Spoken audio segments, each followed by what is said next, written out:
Story 5. A man often made vows of repentance, but broke them again, till one of his sheikhs said to him, I think thou art in the habit of eating a great deal, and that thy power of restraining appetite is more slender than a hair, whilst an appetite such as thou nourishest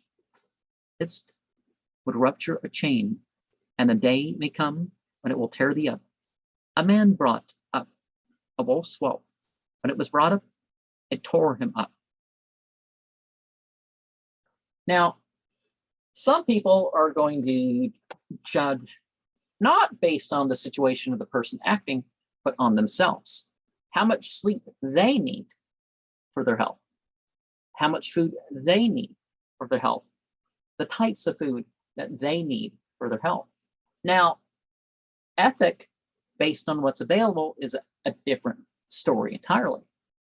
A spiritual imbibing based on what's physically available is, different.